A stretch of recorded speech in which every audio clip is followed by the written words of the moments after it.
Hey there, welcome to the Movie Review Mom YouTube channel. My goal is to save you time and money by giving you the scoop on filmmaking quality and content. So you can decide whether or not you want to spend time or money or both watching a particular film. So today, the movie I'm reviewing is called The Boy in the Woods. The film is rated PG-13. It's an hour and 41 minutes, and my overall movie review mom grade is a B. So I'll tell you why. I'll give you an overview in a nutshell, and then I'll point out things I liked, things I didn't like, tips for parents, themes worth talking about, funny lines, interesting lines, and we'll finish up with recommendations for other films that are sort of similar that you might also really like, especially if you like this one. All right, so first, in a nutshell, this Holocaust movie is based on a true story about a Jewish boy named Max in Poland during World War II, trying to evade the Nazis who have decimated his small town in 1943. The character's name is Max because the author is Maxwell Smart. His memoir is called The Boy in the Woods, a true story of survival during the Second World War. It was published just in 2022. If you're interested in reading more about the book or reading the book itself, click on the description below and I've got a link for you there.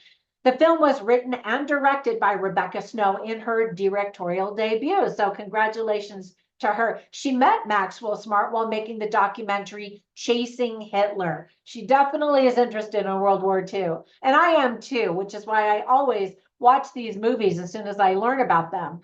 Already, this film has been nominated for and won awards at the Whistler Film Festival. So here's the list of things that I really liked about the film. First of all, I love Richard Armitage basically in everything that he does. And I thought he was very good in this. He's not in every scene, but he is a good anchor for this film and a good heart or piece of heart for this film. Jet Klein holds the film together as the young boy. He has a bright future in Hollywood if he wants one. He did a really great job and showed really impressive range of emotion for such a young actor. The other young boy was David Cole-Smith, who also did a good job. Everyone else in the cast did a fine job and painted a picture of very believable characters. The film does a good job showing the innocence of children and how they simply cannot understand what is happening to their town or their world. And your heart breaks for them. As a mom of four sons, I just thought it was so heartbreaking to watch these two young boys, and mostly the one boy who's in the majority of the film, trying to survive in a forest without their families and worrying about what probably did happen to their families in their absence. Now, at the very end of the movie, we do get to learn a little bit more about the families themselves. No spoilers. The land that is depicted in the story is now in modern day Ukraine. We get to see photos of some of the real people involved in the true events that are depicted in the movie. I always love that. And even more special, we get to see a video footage of Maxwell, the real Maxwell, grown up as an older man, in his visit to Israel to try to search for the baby that he rescued and saved in the forest. We learned that over 1.5 million Jewish children alone, died or were killed during the Holocaust. It's just mind-boggling.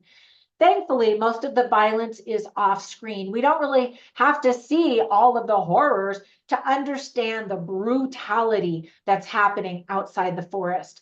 Fun fact, the movie is supposed to take place in Eastern Europe, but was actually filmed in North Bay, Ontario, in Canada. So a lot of Jews fled to Canada during and after World War II. And so many of their stories have been told by Canadians.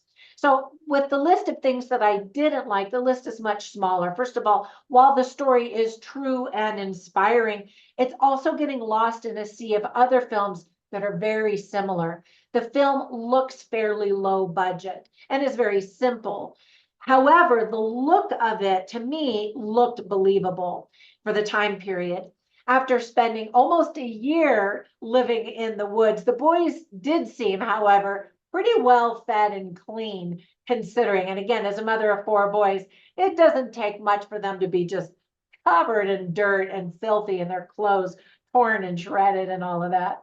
And then one thing that drove me nuts is shaky cam. There's a lot of that in the film, and I hate shaky cam. I know it's for effect, but I just don't like that effect. Now, on to the list of tips for parents. Kids are probably going to be bored, younger kids, especially. Older kids who know a little bit about the Holocaust might be interested, especially because the film features two young boys. And it's probably a more safe one to watch because, as I said, it doesn't have all of the horrors. Now, we do see people get shot and killed and that, and we know the Nazis are bad, but it's less horrible than some other ones that I've seen, especially that have children in them. We also see bounty hunters looking for Jews. As I said, we see blood, we see people die. There are firearms and knives that are used. There's talk of killing rabbits. Now, while the reference is about killing rabbits, actual rabbits for food, for survival, I thought it was also a really effective symbol for the innocence of the children who were killed in World War II. Now, I don't know if that's made a stronger symbol in the book or even in the movie. Some people may not see that, but I definitely saw that one. Some of the themes that are illustrated in the movie are the Holocaust, of course, World War II, the kindness of strangers, survival skills, orphans, and resilience.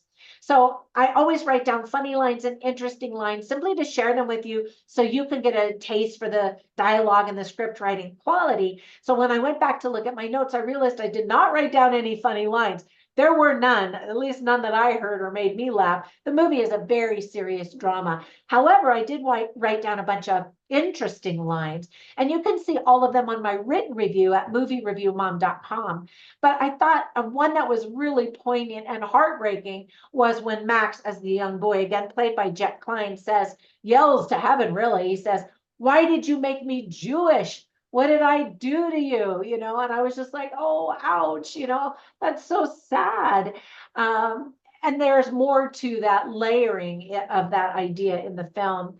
I think another interesting conversation was one that he has with the other young boy that he befriends, who's also wandering around in the forest.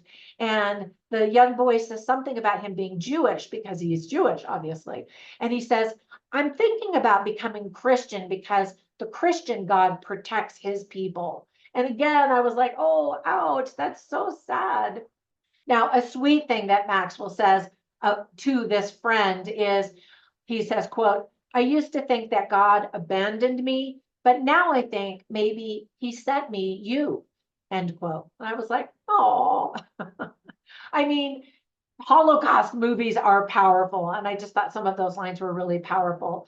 And then there are more, but I don't want this to be a 20-minute long movie review. So before we go, let me give you some recommendations for some other films, specifically Jewish Holocaust, World War II movies about children. One is called My Name is Sarah, and you can see my movie review of that one. In fact, I'll cue that one up so you can watch that one. I recently watched and reviewed that one. And again, it's heartbreaking. Another one, probably a really famous one about children escaping, is called Run Boy Run. And then another one that I reviewed, I think it came out last year, is called Irina's Vow. Maybe that was this year. I don't know. Time flies by so fast. But I thought it was really well done. And Irina is also based on a true story. She's a little bit older, a young woman rather than a young child running around in the forest. Anyway, comment down below. Let me know what your favorite, if you can say that, your favorite Holocaust or World War II movie is. And let me know what you think about this one if you watch it. Also, when you get a minute, run over and join me on my Movie Review Mom Facebook group. I'm all over all of the social media platforms. So run by and say hi. Have a fantastic day, and I'll catch you in the next one. Bye for now.